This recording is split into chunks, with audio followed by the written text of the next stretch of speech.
Welcome to commerce classes. B Com or BBA ಸ್ಟೂಡೆಂಟ್ಸ್ಗೆ manufacturing account ಅನ್ನೋ ಒಂದು ಚಾಪ್ಟರ್ನ ನಾವು ಫೈನಾನ್ಷಿಯಲ್ ಅಕೌಂಟಿಂಗ್ ಅಲ್ಲಿ ಕಲಿತಾ ಹೋಗ್ತೀವಿ. ಈ ಮ್ಯಾನುಫ್ಯಾಕ್ಚರಿಂಗ್ ಅಕೌಂಟ್ ಬಗ್ಗೆ ಆಲ್ರೆಡಿ ಒಂದು ವಿಡಿಯೋದಲ್ಲಿ ಅದ್ರ ಮೀನಿಂಗ್ ಹಾಗೇನೆ ಬೇಸಿಕ್ ಪರ್ಪಸ್ ಆಗಿರ್ಬೋದು, ಫಾರ್ಮೇಟ್ ಇದಿಷ್ಟನ್ನು ಕೂಡ ನಾವು ಲಾಸ್ಟ್ ಕ್ಲಾಸ್ ಅಲ್ಲಿ ಡಿಸ್ಕಸ್ ಮಾಡಿದೀವಿ. ಆ ವಿಡಿಯೋನ ನೋಡಿ ನೀವು ಈ ಪ್ರಾಬ್ಲಮ್ ನ ನೋಡಿದ್ರೆ ಇನ್ನು ನಿಮ್ಗೆ ಸುಲಭವಾಗಿ ಅರ್ಥ ಆಗ್ತಾ ಹೋಗುತ್ತೆ. ಸೊ ಫಸ್ಟ್ ಪ್ರಾಬ್ಲಮ್, ಈ ಪ್ರಾಬ್ಲಮ್ ಏನಿದೆ ಬೆಂಗಳೂರು ಯೂನಿವರ್ಸಿಟಿ ಕ್ವಶನ್ ಪೇಪರ್ ಅಲ್ಲಿ 5 ಮಾರ್ಕ್ಸ್ ಗೆ ಕೇಳಿರುವಂತದ್ದು 2022 ಕ್ವಶನ್ ಪೇಪರ್ ಅಲ್ಲಿ ಕೇಳಿದ್ದಾರೆ. ಮ್ಯಾನುಫ್ಯಾಕ್ಚರಿಂಗ್ ಅಕೌಂಟ್ ಅನ್ನ ಪ್ರಿಪೇರ್ ಮಾಡೋದಕ್ಕೆ ಕೇಳಿದ್ದಾರೆ. ಕ್ವಶನ್ ಏನಿದೆ ನೋಡೋಣ. From the following information prepare manufacturing account Shriram and find out cost of production for the year ending 31/3/2021.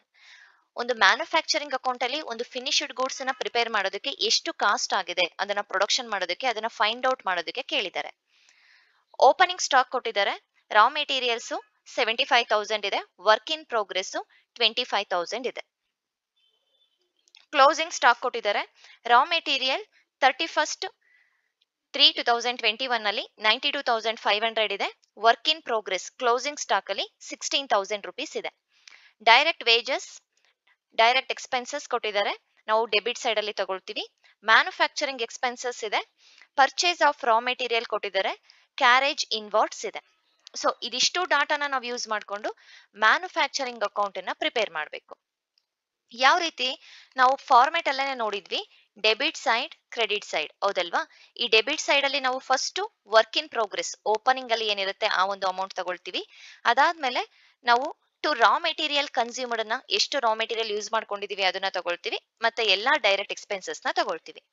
ಈ ಸೈಡ್ ಅಲ್ಲಿ work in progress, closing work in progress, sale of scrap ಇದ್ರೆ ಅದನ್ನ ತಗೊಳ್ತೀವಿ. ಹಾಗೇನೆ ಫಿನಿಶ್ ಒಂದು ಬ್ಯಾಲೆನ್ಸಿಂಗ್ ಫಿಗರ್ ಏನಾಗಿರುತ್ತೆ ಅದು cost of finished goods ಆಗಿರುತ್ತೆ. ಈಗ ನಾವು ಪ್ರಾಬ್ಲಮ್ ನ ಸ್ಟಾರ್ಟ್ ಮಾಡೋಣ. Manufacturing account for the year ended 31/3/2021 question ಅಲ್ಲಿ ಕೊಟ್ಟಿದ್ದಾರೆ. ಸೊ ನಾವು ಫಸ್ಟ್ ಡೆಬಿಟ್ ಸೈಡ್ ಅಲ್ಲಿ ಏನೇನೆಲ್ಲ ತಗೋಬೇಕು? To work in progress, to work ಇನ್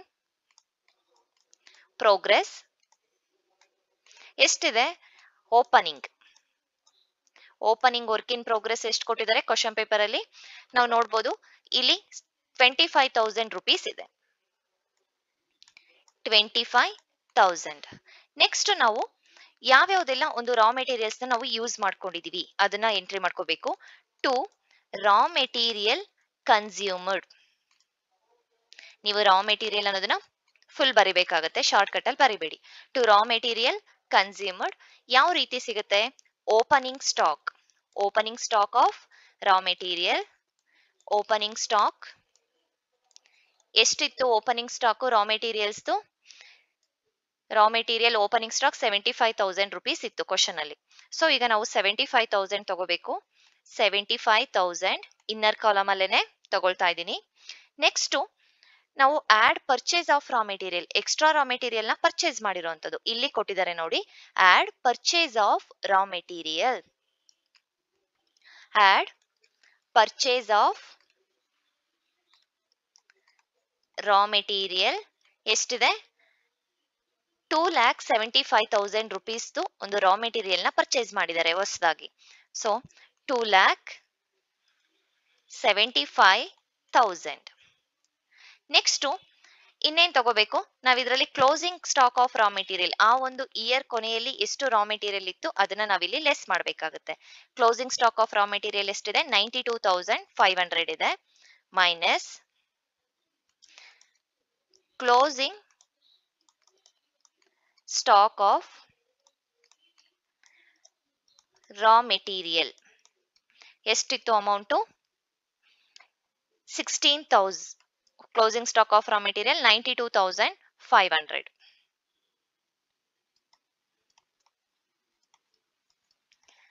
ಇದರಲ್ಲಿ 75,000 ಪ್ಲಸ್ 2,75,000 ಎಷ್ಟಾಗುತ್ತೆ? 3,50,000 ಆಗುತ್ತೆ. 3,50,000 ಅಲ್ಲಿ 92,500 rupees ನಾವು ಲೆಸ್ ಮಾಡಿ ತಗೋಬೇಕು. 2,57,500 500 rupees ರಾ ಮೆಟೀರಿಯಲ್ ಕನ್ಸ್ಯೂಮ್ಡ್, ಅಷ್ಟು ರಾ ಮೆಟೀರಿಯಲ್ ನ ಯೂಸ್ ಮಾಡ್ಕೊಂಡಿದ್ದಾರೆ. ಈಗ ನಮಗೆ ವರ್ಕ್ ಇನ್ ಪ್ರೋಗ್ರೆಸ್ ತಗೊಂಡ್ವಿ, ಎಷ್ಟು ರಾ ಮೆಟೀರಿಯಲ್ ಯೂಸ್ ಮಾಡ್ಕೊಂಡಿದ್ದಾರೆ ತಗೊಂಡಿದ್ವಿ ಡೆಬಿಟ್ ಸೈಡ್ ಅಲ್ಲಿ. ಹಾಗೆ ಯಾವ್ಯಾವ್ದೆಲ್ಲ ಡೈರೆಕ್ಟ್ ಎಕ್ಸ್ಪೆನ್ಸಸ್ ಆಗಿದೆ ನಾವು ಅದನ್ನ ತಗೋಬೇಕಾಗುತ್ತೆ. ಡೈರೆಕ್ಟ್ ಎಕ್ಸ್ಪೆನ್ಸಸ್ ಯಾವ್ಯಾವ್ದಿದೆ? ಡೈರೆಕ್ಟ್ ವೇಜಸ್ 85,000 rupees ಇದೆ. ಡೈರೆಕ್ಟ್ ಎಕ್ಸ್ಪೆನ್ಸಸ್ 32,500 ಇದೆ. Direct wages, direct wages, to direct wages ಎಷ್ಟಿದೆ? 85,000.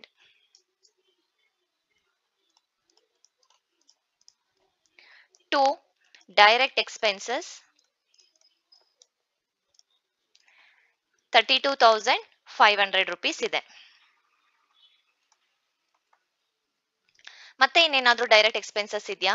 ಕ್ಯಾರೇಜ್ ಇನ್ವರ್ಡ್ಸ್ ಇದೆ. ಕ್ಯಾರೇಜ್ ಇನ್ವರ್ಡ್ಸ್ ಏನಾದ್ರೂ ಮ್ಯಾನುಫ್ಯಾಕ್ಚರಿಂಗ್ ಮಾಡುವಾಗ ಇದು ಕೂಡ ಡೈರೆಕ್ಟ್ ಎಕ್ಸ್ಪೆನ್ಸಸ್ ಆಗಿರುತ್ತೆ, 20,000. To carriage inwards 20,000. ಇದಿಷ್ಟನೇ ಎಲ್ಲಾ ಡೈರೆಕ್ಟ್ ಎಕ್ಸ್ಪೆನ್ಸಸ್ ನ ತಗೊಂಡಿದೀವಿ. ಕ್ರೆಡಿಟ್ ಸೈಡ್ ಏನ್ ಬರುತ್ತೆ? By work in progress closing. ಒಂದು ಕ್ಲೋಸಿಂಗ್ ಆ ಇಯರ್ ಎಂಡಿಂಗ್ ಅಲ್ಲಿ ಎಷ್ಟು ವರ್ಕ್ ಇನ್ ಪ್ರೋಗ್ರೆಸ್ ಇದೆ ನಾವು ಅದನ್ನ ತಗೋಬೇಕು. ಎಷ್ಟಿದೆ ವರ್ಕ್ ಇನ್ ಪ್ರೋಗ್ರೆಸ್? 16,000 rupees ಇನ್ನು ವರ್ಕ್ ಪ್ರೋಗ್ರೆಸ್ ಅಲ್ಲಿ ಇದೆ. ನೆಕ್ಸ್ಟ್ ಏನಾದ್ರೂ ಸೇಲ್ ಆಫ್ ಸ್ಕ್ರಾಪ್ ಇದ್ರೆ ಅದನ್ನ ತಗೊಳ್ತಾ ಇದ್ವಿ, ಇದ್ರಲ್ಲಿ ಯಾವ್ದು ಕೂಡ ಇಲ್ಲ. ನಾವು ಒಂದ್ಸಲ ಚೆಕ್ ಮಾಡ್ಕೊಳ್ಳೋಣ. ರಾ ಮೆಟೀರಿಯಲ್ ಓಪನಿಂಗ್, ಹಾಗೆ ಓಪನಿಂಗ್ ವರ್ಕ್ ಇನ್ ಪ್ರೋಗ್ರೆಸ್ ತಗೊಂಡಿದೀವಿ. ಕ್ಲೋಸಿಂಗ್ ರಾ ಮೆಟೀರಿಯಲ್ಸ್ ನಾವು ಅದನ್ನ ಲೆಸ್ ಮಾಡ್ಕೊಂಡಿದೀವಿ. ಕ್ಲೋಸಿಂಗ್ ವರ್ಕ್ ಇನ್ ಪ್ರೋಗ್ರೆಸ್ ತಗೊಂಡಿದೀವಿ. ಡೈರೆಕ್ಟ್ ಎಕ್ಸ್ಪೆನ್ಸಸ್, ಡೈರೆಕ್ಟ್ ವೇಜಸ್ ತಗೊಂಡಿದೀವಿ. ಮ್ಯಾನುಫ್ಯಾಕ್ಚರಿಂಗ್ ಎಕ್ಸ್ಪೆನ್ಸಸ್ 92,500 ಇದೆ, ಇದು ಕೂಡ ಬರುತ್ತೆ. To manufacturing expenses 92,500 rupees. ಇದರಲ್ಲಿರೋ ಎಲ್ಲದನ್ನು ಕೂಡ ನಾವೀಗ ತಗೊಂಡಿದೀವಿ. ಈಗ ನಾವು ಟೋಟಲ್ ಮಾಡಬೇಕು. ಡೆಬಿಟ್ ಸೈಡ್ ಟೋಟಲ್ ಜಾಸ್ತಿ ಬರುತ್ತಾ ಇಲ್ಲ ಕ್ರೆಡಿಟ್ ಸೈಡ್ ಟೋಟಲ್ ಜಾಸ್ತಿ ಬರುತ್ತಾ? ಆ ಟೋಟಲ್ ನ ಎರಡೂ ಸೈಡ್ ಕೂಡ ನಾವೀಗ ಹಾಕ್ಬೇಕಾಗುತ್ತೆ. ಡೆಬಿಟ್ ಸೈಡ್ ಅಲ್ಲಿ ಎಷ್ಟಿದೆ? ನಾವು ಟೋಟಲ್ ಮಾಡಿದಾಗ 5,12,500 rupees. 5,12,500 rupees. ಅದೇ ಟೋಟಲ್ ನ ಎರಡೂ ಸೈಡ್ ಕೂಡ ಹಾಕ್ತಾ ಇದ್ದೀನಿ. ಡೆಬಿಟ್ ಸೈಡ್ ಟೋಟಲ್ ಜಾಸ್ತಿ ಇರೋದು. ನಾವಿಲ್ಲಿ ಕ್ಲೋಸಿಂಗ್ ಒಂದು ಏನ್ ವರ್ಕ್ ಇನ್ ಪ್ರೋಗ್ರೆಸ್ ಇದೆ ಆ 16,000 ನ ಲೆಸ್ ಮಾಡೋಣ. 16,000 ನ ಲೆಸ್ ಮಾಡಿದಾಗ ನಮಗೆ 4,96,500 rupees ನಮಗೆ ಒಂದು ಫಿನಿಶ್ಡ್ ಗೂಡ್ಸ್ ಗೆ ಎಷ್ಟು ಒಂದು ಕಾಸ್ಟ್ ಆಗಿದೆ ಅನ್ನೋದು ನಮಗೆ ಸಿಗುತ್ತೆ. By cost of production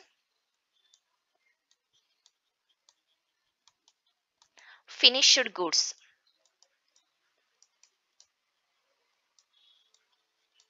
transfer to trading account. ನಾವು ಈ ಗೂಡ್ಸ್ ಏನೊಂದು ಕಾಸ್ಟ್ ಇದೆ ಅದನ್ನ ಟ್ರೇಡಿಂಗ್ ಅಕೌಂಟ್ ಗೆ ಟ್ರಾನ್ಸ್ಫರ್ ಮಾಡ್ತೀವಿ.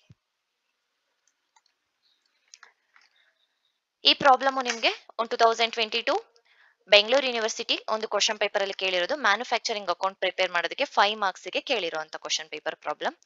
ಸೊ ಇದಿಷ್ಟು ನಿಮ್ಗೆ ಈ ಡೆಬಿಟ್ ಸೈಡ್ ಅಲ್ಲಿ ನಾವೆಲ್ಲ ಎಕ್ಸ್ಪೆನ್ಸಸ್ ನ ತಗೊಳ್ತೀವಿ. ಕ್ರೆಡಿಟ್ ಸೈಡ್ ಅಲ್ಲಿ ಏನೊಂದು ಆ ಇಯರ್ ಪೆಂಡಿಂಗ್ ಅಲ್ಲಿ ಏನಿತ್ತು ಒಂದು ವರ್ಕ್ ಇನ್ ಪ್ರೋಗ್ರೆಸ್ ಅದನ್ನ, ಇಲ್ಲ ಅದರಿಂದ ಯಾವ್ದಾದ್ರು ಒಂದು ಇನ್ಕಮ್ ಇದ್ರೆ ನಾವು ಕ್ರೆಡಿಟ್ ಸೈಡ್ ಅಲ್ಲಿ ತೋರಿಸ್ತೀವಿ. ಈ ಒಂದು ಏನ್ ಬ್ಯಾಲೆನ್ಸಿಂಗ್ ಫಿಗರ್ ಇರುತ್ತೆ ಅದು ಫಿನಿಶ್ಡ್ ಗೂಡ್ಸ್ ಆಗಿಂದ ಕಾಸ್ಟ್ ಆಗಿರುತ್ತೆ. Thank you.